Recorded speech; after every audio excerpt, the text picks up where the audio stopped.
lakkoofsas tilmaamas hin qabu gaarummaa Waaqayyo waan ta'eef ammas galateeffannu.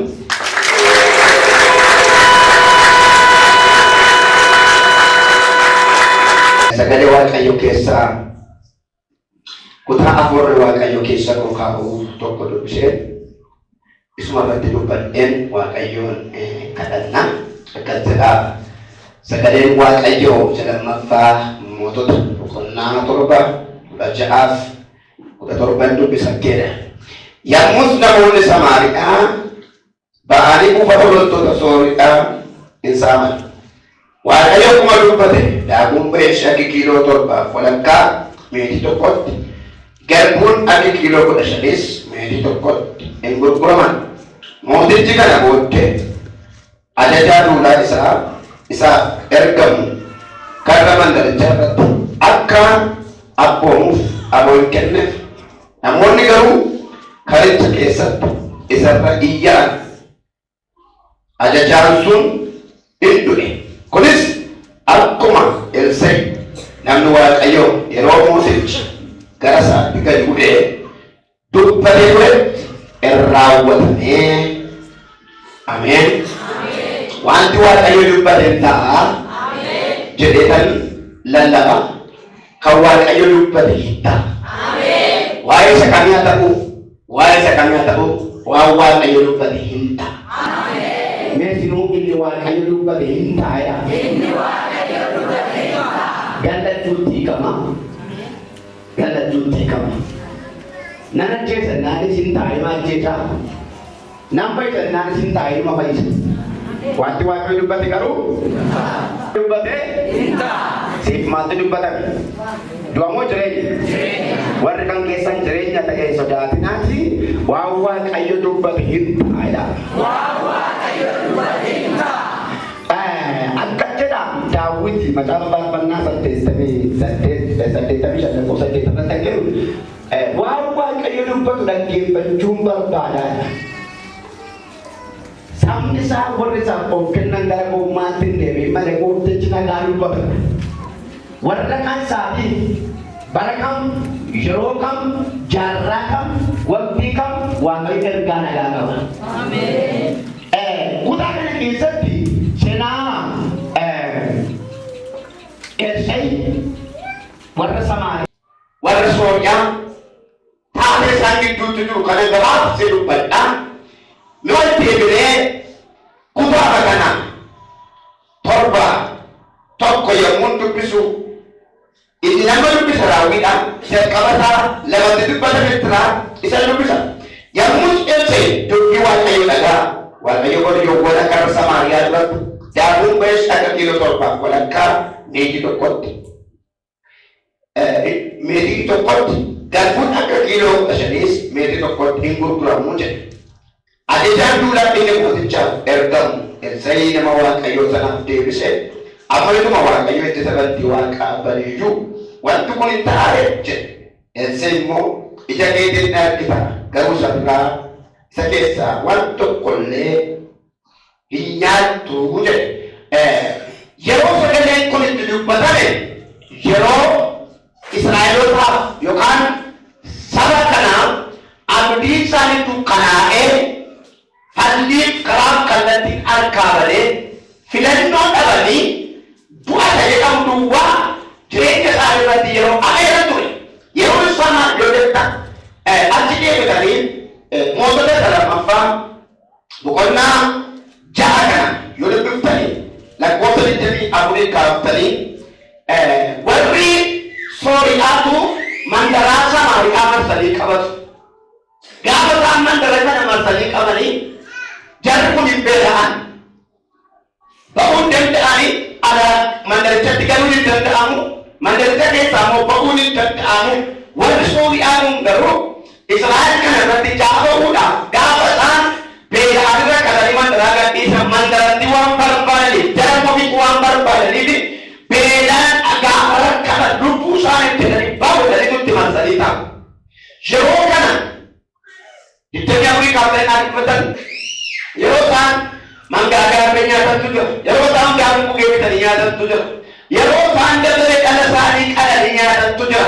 Egaa nyaanni kun duris amma warra eemne kan nyaata kana nyaachise jara kana beela ulfaataa irraan kan ka'e dhiphina hamaa irraan kan ka'e abdii kutannaa jibbuu irraan kan ka'e hamma dhala isaanii nyaatanitti ta'an jireenya dhala isaanii of isaan nyaachuu jalqaban waan duraa hojii lakkeetti gadamu nyaachuu jalqaban haala kanatti daandii jutubanii balbala jutubanii jireenya ulfaachisan warri sooriidhaa kun ulaa kana keessa ta'anii tuttuudhaan abdii kutachaa turaniiti waan har'aa sagalee dhufe warra amananii sagalee dhufa karaan kamiyyuu karaan dhibe daandii kam daandii yoo dhibe warra amanataniif karaan jira kaleessas ta'e dhadhas inni bu'e warra isa amanataniif waaqayyo karaa qaba waaqayyo waa'ee koo karaa qabeedha karaa hundumtuu cubama karaa isaan kun karaa mirkaan isa keenyaa irra dhaabbatan tokko iyyuu hin jiru akka namaatti kanaan furmaata arganna nama kamiirraa gargaarsa arganna daandii kamiirraa furmaanni nama dhufa kan jedhamu hin jiru ija boolii ilaalanii haa ta'u malee hammam yoo dhumate hammam yoo dhiphate daandii dhiphachuu hin dandeenye tokko karaan cufamuu hin dandeenye tokko booliin ta'eera. Anaaf abeeradha. Karaa inni caalu naaf abeera dimaaloo. Seexanni daandii kam yoo dhufe karaa kam yoo dhufe haala kam yoo dhiphise isa waaqayyo irra bujuquu hin danda'u.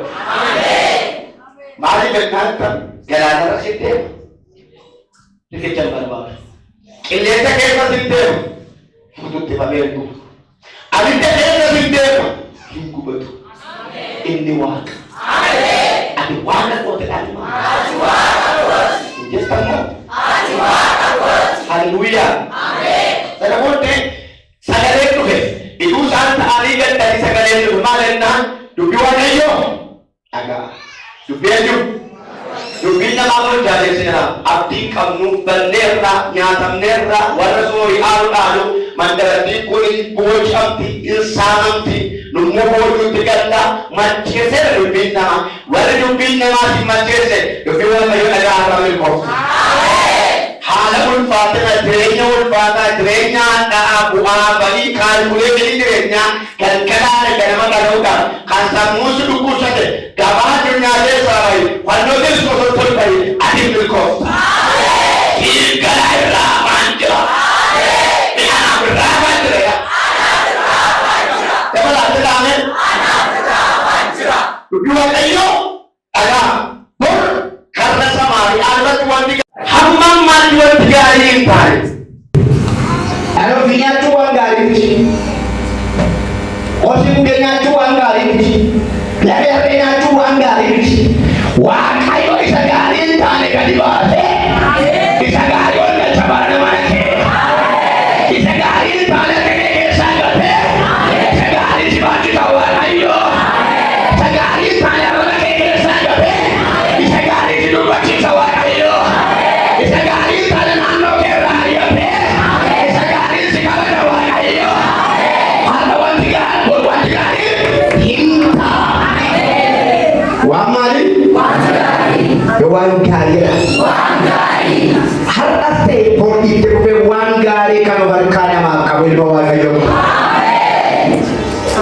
waan gaarii garumaan ta'a dubbii waaqayyo dhagaa mormaan ta'a karra kana biratti wanta gaariitu awwalii bira darbani fedhanii bira darbani nama waan gaarii hawwee dhaluu dadhabe nama waan gaarii nyaachuuf jedhee ati gaarii isaa hawwee dhale hawna garuu waaqarraa ayyaana koo barreeffamee dhufe lafatineen jedhu nannani koo raadii wal maka waan ta'eef jechaanan jedhu lafatineen jedhu taa'anii itineen jedhu wanti namtu wanti jecha wanti gaarii akka carraa akka keenya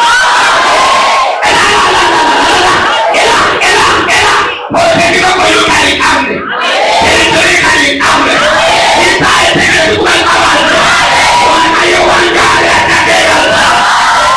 Cuando cae yo voy a llegar a una noche. Cuando cae yo voy a llegar a una noche. Cuando cae yo voy a llegar a una noche. Cuando cae yo voy a llegar a una noche. gaarii waan gaarii haleluuyaa kata kamaaya wataatuudha waan gaariitu kanaan garuutu waan gaariita yaadii ga'uutu mama waan gaariita ga'uu hiinummashee waan gaariita ga'uu jechuun gaaf inni simatu siyaamatu teessoo irraa gabbee bitaa beekkata sirraati.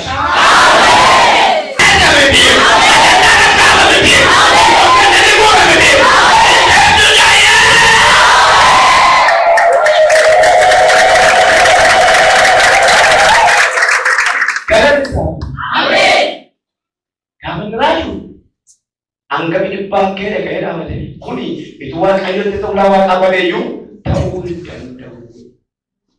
Tumate itu mau kayu ulama apa ni? Akaje cuma bukan apa bukannya itu bisa merubah baganam dan guna jatuh dah tua kalau juga kau entah kuni. Nah ini kita kalau ingat tu. Namun tak bermuara. Takut saya sekali kata bisa. Namun tak bermuara. Lansali itu Israel raja bagi hokaja. Baru nak kena cerita terus. Israel makia tak ada itu sama macam kita ada. Bukan si waktu kursa tadi sama kan raja bagi hokaja. Mari jenna. Namun bukan si kamu nama tu macam jalan jun dan dawante. Buku bilang si buku baca buku kan buku ada bagi wante dah ada mu. Dan si kamu nama kian jeratu jarang buku ni mu. Bahari bukan majra. Gangguan kayu tu salah kena kamu kuya boleh lupa tu. Walau tu le lagi. Buku kamu mana kamu dalam biji. Buku tak jawab mana. Kamu dalam jawab biji. Wah kayu ini kegasan. Rajin tak kira rajin wah kayu ini. Wah kayu itu baik. Wah kayu itu bah. Aman pertama. Wah kayu itu bah. Tidak. Mana ke rajin tu kunjung tu. Kajajilan tu kunjung tu. Jasa desa tu kunjung tu. Tokor fera. Akhirnya tokor wah kayu jauh masuk kerja ada masih. Terakhir harus dipulurkan malennan mandarawa Surya dan ada. Enan ane saya ada kamu makong kolumna dan nenya ada mukena nenya na yoru mari jalan. Yoru macam ada muendur kolong kolumna ane kalane wanta sanu kudan sana nadika. Tetapi wah kayu barang wah mati iyan wah mati pen wah mati deren. Kerja kau tu. Lalu untuk kedua ni lewat dia. Yo kan sanjur, yo yang sanjur, yo sanjur, yo banyak sanjur. Itu dia demi baru aku ni dia berdoa dia. Baru aku ni dia pakai dia. Ika, amma bahasa Indonesia terkena tu. Alkana juga koru berumah Indonesia terkena. Gaumai, warga yo saya. Dan itu yang berjadi mandarawa Surya desa. Dukaan cerah, tapi jerti, ganti jerti, ikan cerah, wakil cerah, daun cerah, minang kota cerah, waris mori yang ada cerah. Apa mana dia ada ni? Karena Yordan itu kan kemudian cesari dah, lagi Yordan ini sok kali. Malu sudah kita, kadernya sudah kan, amma itu waktunya ada muncul, jadi kan ada muncul kan rasuk kali. Bela anis, jodoh dendur, jodoh nengkiran, ante orang kita kene mana, wangku siapa kuatkan nanti kan, kawan yang baru, wajah nampak pada kamu tuntut jelah, jadi kamu ragu dari. Main dosan saya nan, wahai dosan ini saya sudah kerja, hal kamu berarti tak besok nan, kono, wajah itu wajah, hamil tahu, wajah. Nuru kudu wante adanya di pudina wanto berbatina lupu ke tambah badare adanya di undaki saya ragu jalan namni kiraji kau kaget tu namni benda udah jintu Israel rabaya kim surabaya wangan dolar lain dia jauh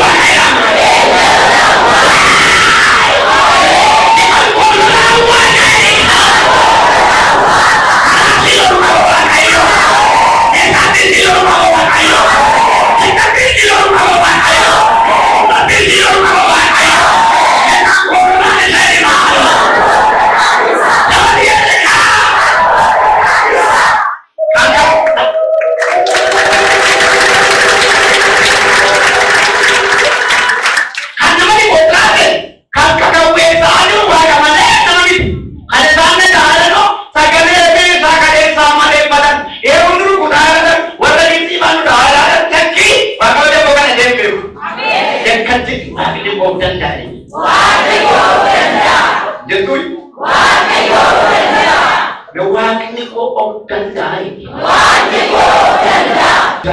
Wanto ko futanii hin bayina. Maaliif fuudhanii bahule Waaqayyo tooka kati. Inni immoo maal godhe walitti qabsiise kuusisetu egaa yennaan kun baageta ijoollee kooti dirra tokkaa'e. Akka beekamta. Itu kuufuu qabdu isa sibeesse. Itu liqeessuu qabdu isa liqeeffachiise. Itu mul'achuu qabdu isa si dhokse. Itu hangafuu qabdu isa si dhokse. Itu dursuu qabdu durfamaa isa si godhe. Eebba kee qabee, guddina kee qabee, milkaa'insa kee qabee, kan hin dhiyeessu jedhee, kan keetti kan falme, sagalee kan nama kana lallabame irraa ni godaachise. Irraa ni ari'a.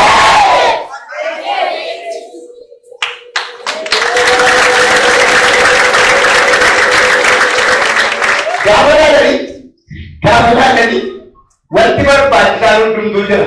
Namni kun ana gooteedhee itti kadhu garuu jiru. Kanaaf inni barbaade daakuu ammaara, inni barbaade ixaanaa marrata, inni barbaade walqeessa marata, inni barbaade buddeen nyaataa, raashina makaroonii nyaataa itti nammaare waaqayyo.